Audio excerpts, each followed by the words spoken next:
संसद में मोदी और निर्मला का घमंड कैसे हुआ चूर चूर। वो इंडिया इंक यानी कि भारत की बड़ी बड़ी कंपनियों के मालिक, भारत की बड़ी बड़ी कंपनियों के अधिकारी, जिनके लिए बोला जाता है कि सबने मुंह पर टेप लगा लिया है, क्या वो टेप अब खुलने लगा है? दोस्तों, कोटक महिंद्रा और टाइटन जैसी कंपनियों के बड़े बड़े अधिकारी कैसे भारत सरकार को मुंहतोड़ जवाब दे रहे हैं। दोस्तों, ये तो आप जानते ही हैं कि प्रधानमंत्री बहुत देर से नहीं, बहुत देर से जागे। अब जब सब कुछ निपट लिया, तब प्रधानमंत्री को याद आया कि देश से अपील की जाए कि सोना मत खरीदिए, पेट्रोल डीजल का इस्तेमाल कम कीजिए, वर्क फ्रॉम होम कीजिए, बच्चों के जो स्कूल्स हैं वो घर से चलाइए कोविड की तरह। ये सब कुछ तब था जब अपने चुनाव सब निपट लिए। लेकिन अब क्योंकि प्रधानमंत्री द्वारा ये बात बोली जा रही है, तो निर्मला सीतारमण के द्वारा बोली गई एक बात न केवल लोग खूब सुना रहे हैं, बल्कि उसके जरिए पीएम और निर्मला सीतारमण वित्त मंत्री को देश के बड़े उद्योगपति भी सुना रहे हैं। दोस्तों, जैसे प्रधानमंत्री ने गोल्ड के लिए बोला ना, सोना मत खरीदिए। हालांकि वो अलग बात है कि सरकार ने खुद ही इंपोर्ट ड्यूटी बढ़ा दी, तो सोना वैसे ही महंगा हो गया है। लेकिन फिर भी जिसके घर में शादी है लड़की की, भाई वो तो सोना तो खरीदेंगे। वो अलग बात है कि मोदी जी कहा करते थे कांग्रेस वालों के लिए कि ये सत्ता में आए तो मंगलसूत्र छीन लेंगे, और अब जिनके घर बहू आनी है उनके लिए मंगलसूत्र और महंगा हो गया। लेकिन पीएम ने कहा सोना मत खरीदो, तो दोस्तों देश भर के सुनारों के आंसू आने लगे, क्योंकि पीएम की अपील, भाई फर्क तो पड़ता ही है। इस बीच पीएम की इस बात को सुनकर टाइटन के एक बड़े अधिकारी, दोस्तों टाइटन जो कंपनी है बहुत देश की जानी मानी कंपनी, आप जानते हैं। टाइटन का ब्रांड है तनिष्क, कल्याण ज्वेलर्स, आपने इनके नाम सुने होंगे। इनके जो शेयर्स है ना, धड़ाम से गिर गए। जैसे मोदी ने कहा ना सोना मत खरीदो 1 साल के लिए। और दोस्तों, हमारे देश में जो ये जेम्स एंड ज्वेलरी का कारोबार करते हैं ना, सोना चांदी से जुड़े हुए लोग हैं, सुनारों से जुड़े हुए लोग हैं। आपको पता है देश का ऐसा कोई शहर नहीं है, कोई गांव नहीं है जहां कोई सुनार की दुकान नहीं होगी, हो ही नहीं सकता। तो इनफैक्ट छोटे शहरों में तो ज्यादा है, पूरे मार्केट ही सुनारों के हैं। तो भाई सबके पेट पे लात मारने वाली जैसी बात है। तो दोस्तों, इसके जवाब में टाइटन के जो सीएफओ हैं, जिनकी तनिष्क कंपनी है, घड़ियां भी आती हैं, दोस्तों उनके सीएफओ अशोक सोनथालिया ने प्रधानमंत्री की इस अपील पर जानते हैं उनको क्या जवाब दिया? कि मंदिरों में, लॉकरों में सोना भरा पड़ा है, सरकार उस बारे में सोचे। इसमें कोई दो राय नहीं है। दोस्तों, देश के जितने मंदिर हैं, खास तौर पर दक्षिण भारत के, वैसे तो उत्तर भारत में भी कोई कमी नहीं है, जितने बड़े बड़े मंदिर हैं वहां तो इतना सोना पड़ा है जिसमें मतलब कभी वो खजाना खुल गया तो वारे न्यारे हो जाएंगे भारत सरकार के। तो टाइटन के जो सीएफओ हैं वो सरकार से अपील कर रहे हैं कि आप आम लोगों से कह रहे हैं सोना मत खरीदो 1 साल के लिए। क्यों? क्योंकि सोना और चांदी जब आप आयात करते हैं, बाहर से मंगाते हैं, तो आपको विदेशी करेंसी खर्च करनी पड़ती है। तो आप अपने मंदिरों के लॉकर क्यों नहीं खुलवाते हैं? और लोगों के लॉकरों में भी सोना भरा हुआ है। भाई हम सब के घरों में दोस्तों सोना जो है ना, हमारी माओ ने, हमारी नानियों ने इसलिए इकट्ठा किया क्योंकि हमारे देश में हमेशा से ही महंगाई एक समस्या रही है।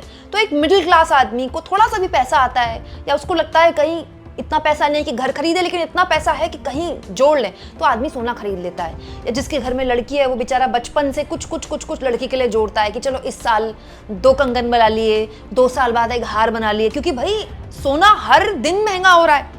आज से 10 साल पहले जो था वो भी लोगों को महंगा लगता था, अब तो खैर महंगा है ही। तो लोगों के लॉकरों में भी सोना है, क्योंकि सोना हमारे यहाँ बुरे वक्त की पूंजी होती है, सिर्फ गहना नहीं है सोना। तो हमारे देश में जो सोने की खपत है वो भी बहुत ज्यादा है, और हमारे देश में सोना जो लॉकरों में रखा है ना वो भी बहुत ज्यादा है। तो दोस्तों, टाइटन के सीएफओ सरकार से कह रहे हैं कि आप एक काम कीजिए, मंदिरों के जो खजाने हैं वो खुलवा लीजिए और लॉकरों से सोना निकलवा लीजिए। सुनारों के लिए तो आपने बोल दिया कि मत खरीदो सोना। ये अपने आप में एक पहचान है दोस्तों। जब इंडिया इंक बोलता है ना, जब बड़े बड़े उद्योगपति, बड़ी बड़ी कंपनियों के मालिक बोलने लगते हैं ना, तो ये बेसिकली किसी भी सरकार के लिए खतरे की घंटी। और पिछले 12 सालों में सरकार ने कई गलतियां की हैं, चाहे वो डिमोनेटाइजेशन के लिए हो, चाहे वो जीएसटी को लेकर हो। आप जानते हैं उसके बावजूद भी इंडिया इंक चुप रहा। क्यों? क्योंकि भाई सरकार का दबाव रहता है। हालांकि पूर्व की सरकारों में, मनमोहन सिंह की सरकारों में यही लोग खूब बोला करते थे, हम ही खबर बनाते थे। मैं तब बिजनेस की रिपोर्टर हुआ करती थी, मैंने खूब खबर बनाई है इंडिया इंक को लेकर। लेकिन अब किसी की हिम्मत नहीं होती। लेकिन जब पेट पे लात पड़ती है दोस्तों, तो बड़े बड़े बोलने लगते हैं। दोस्तों, वहीं दूसरी ओर निर्मला सीतारमण के तो क्या ही कहने। सोचिए, देश में इतना बड़ा संकट है दोस्तों, प्रधानमंत्री के लिए सोना मत खरीदो, पेट्रोल डीजल मत खरीदो, और रुपए के लिए तो पूछिए मत। आज भी जिस वक्त मैं वीडियो रिकॉर्ड कर रही हूँ 95 प्लस चल रहा है रुपया। मैं आपको एग्जैक्ट आंकड़ा बताती हूँ दोस्तों, अभी जब मैं वीडियो रिकॉर्ड कर रही हूँ तो रुपए की जो कीमत है $1 के मुकाबले 95.73 है। परसों जब मैंने आपको एक खबर बताई थी तो 95 था। एक दिन बीच में गया है और अब ये 95.7 हो गया है। एक दिन बीच में जाएगा ये 96 हो जाएगा।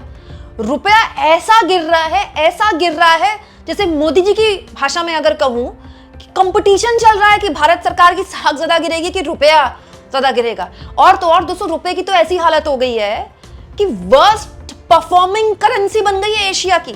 एशिया में जो सबसे घटिया करेंसी है, जो लगातार गिर रही है, अपनी साख खो रही है, उसमें भारत का रुपया। यानी मैं नहीं कह रही हूं इस तरह की खबरें छप रही हैं। इस बीच निर्मला सीतारमण और मोदी जी का एक पुराना बयान है जिसको लोग खूब शेयर कर रहे हैं। दोस्तों, निर्मला सीतारमण से कुछ साल पहले शेयर मार्केट में गिरावट तो पिछले कई वक्त से थी, तो शेयर मार्केट से विदेशी निवेशक जा रहा था। तो उसको लेकर कुछ साल पहले निर्मला सीतारमण ने संसद में ज्ञान दिया है कि हमको इस तरह का विदेशी निवेशक चाहिए नहीं चाहिए, हमारा रिटेल इन्वेस्टर हमारे लिए बहुत है। Prospects for us, and not by indicating only the FIIs and FPIs. One last bit, sir. FIIs and FPIs may come and go, but today Indian retail investors have proven that even if they come and go, any shock that may come is now taken care of because of the shock absorbing capacity the Indian retailer has brought into Indian market. I think we as a house should stand up and appreciate the Indian retailer who's invested a lot of confidence in the stock markets today in India. सोचिए दोस्तों, निर्मला जी ने ये बात तो बोल दी, जबकि 24 घंटे पहले शेयर मार्केट जो टूटा है कि पूछिए मत। ये हेडलाइन देख लीजिए, 12 लाख करोड़ रुपए उड़ गए शेयर मार्केट से। और ये जो पैसा जा रहा है ना दोस्तों भारत के शेयर मार्केट से, ये मोस्टली विदेशी निवेशक का जा रहा है। रिटेल इन्वेस्टर तो तबाह हो चुका है। जो विदेशी निवेशक जिसको भरोसा था कि भारत की इकोनॉमी शायद कुछ बेहतर कर रही है, वो झोला उठाकर यहां से अपना इन्वेस्टमेंट ले जा रहा है। जानते हैं कहां? चीन जा रहा है। वो अलग बात है कि ईरान के साथ अमेरिका के युद्ध ने पूरी दुनिया के सेंटिमेंट को खराब किया है, लेकिन भारत का रुपया जिस तरह से गिर रहा है, ये तो मतलब अभूतपूर्व है। ऐसा तो कभी हुआ ही नहीं। तो निर्मला जी तो कुछ साल पहले ज्ञान दे रही थी कि हमको जो है वो विदेशी निवेशक नहीं चाहिए, हमारा रिटेल इन्वेस्टर बहुत है, इनसे कोई पूछ ले कि इनका ज्ञान कहां गया। और तो और दोस्तों, स्थितियां इतनी सीरियस हैं कि आपने सुना होगा ये बयान। दोस्तों, कोटक महिंद्रा के फाउंडर उदय कोटक, ये कोटक महिंद्रा के मालिक समझ लीजिए आप इनको। कोटक बैंक आपका भी उसमें खाता होगा, बड़ा बैंक है भारत का। उन्होंने एक कार्यक्रम में एक बहुत ही खतरनाक बात बोली, और इतने बड़े लेवल पर कोई, वो भी बैंकिंग सेक्टर से जुड़ा हुआ। बैंकिंग सेक्टर को सबसे पहले भनक लगती है क्या हो रहा है देश में, उसकी तरफ से कोई ऐसे बोल रहा है ना, तो आप समझ लीजिए कि खतरे की घंटी बज चुकी है। उनकी तरफ से जानते हैं क्या कहा गया एक कार्यक्रम में? We have not seen the impact in last 2 months of the Middle East war in terms of energy price transmission. It's coming and it's coming big.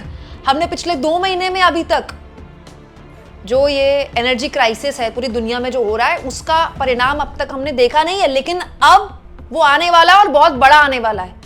आगे वो क्या लिखते हैं? The shock is coming, मतलब झटका आ रहा है बहुत बड़ा। और ये भी उन्होंने कहा है कि झटके के लिए तैयार रहने से अच्छा है अभी से हम तैयारी कर लें। ये कोटक महिंद्रा के मालिक कह रहे हैं देश के लोगों से। देश के सबसे बड़े बैंकों में से एक है कोटक महिंद्रा। ये इस बात की तस्दीक है कि भारत सरकार के चेहरे पर सवाल उठा रहे हैं बड़े बड़े उद्योगपति कि आपने 2 महीने में किया क्या।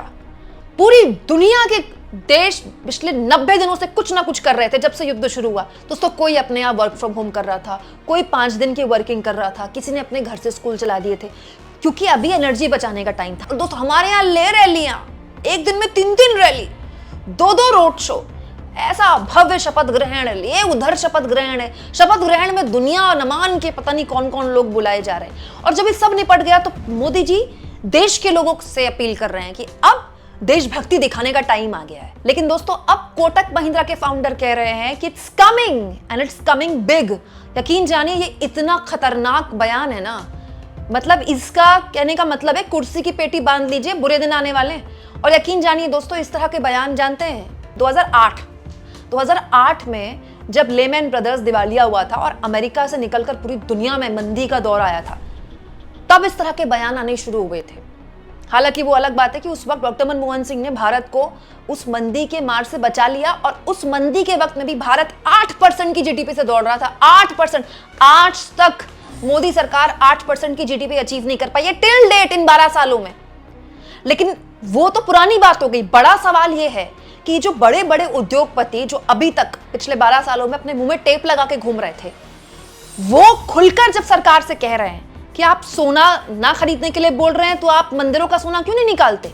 या फिर इट्स कमिंग बिग, तैयार रहिए, मुश्किल दिन आने वाले हैं। ये किसकी नाकामी बताता है? और यहां पर मैं निर्मला सीतारमण के बयान की बात नहीं करूंगी जो उन्होंने बोला था कि हमको नहीं चाहिए विदेश का निवेशक। मैंने अभी आपको एक खबर दिखाई है, प्रधानमंत्री ने 2022 में नेहरू का मजाक उड़ाया था कि कोरिया में कोई युद्ध है तो नेहरू भारत में महंगाई को लेकर भारत के लोगों को चेता रहे थे। आज प्रधानमंत्री मिडिल ईस्ट में अगर हालात खराब हुए हैं तो भारत के लोगों से कह रहे हैं क्या कि देशभक्ति दिखाने का टाइम आ गया है। तो संसद में मोदी ने भी तब ये बात बोली थी जो आज लोग उनको आईना दिखा रहे हैं उनकी बोली हुई बात पर, और निर्मला सीतारमण के बयान पर भी उनको आईना दिखा रहे हैं। बट पॉइंट ये दोस्तों कि ये एक ऐसी चीज है जिसके बारे में बिल्कुल बात नहीं हो रही है, क्योंकि भारत पहले क्या होता था, रुपया हर दिन रुपए को लेकर खबर बनती थी, रुपया 60 रुपए पे पहुंच गया, रुपया 60.1 पे पहुंच गया। अब तो किसी को कोई फर्क ही नहीं पड़ता। हमारे जैसे लोग खबरें बनाते हैं शेयर मार्केट पर, रुपए के गिरने पर या फिर सोने चांदी के महंगे होने पर। बात सीधी सी है दोस्तों, किसी भी राज्य में बीजेपी की सरकार बन जाए, कहीं भी बीजेपी सरकार बना ले, इससे पता चलता है आपकी हमारी जो आम आदमी की परेशानियां है ना, उससे सरकार को फर्क नहीं पड़ता। सरकार अलग तरह से काम करती है, पार्टी अलग तरह से काम करती है। आप इसको किस तरह से लेते हैं कमेंट बॉक्स में जरूर लिखें, और जितना हो सके दोस्तों चैनल को शेयर भी करें और सब्सक्राइब भी।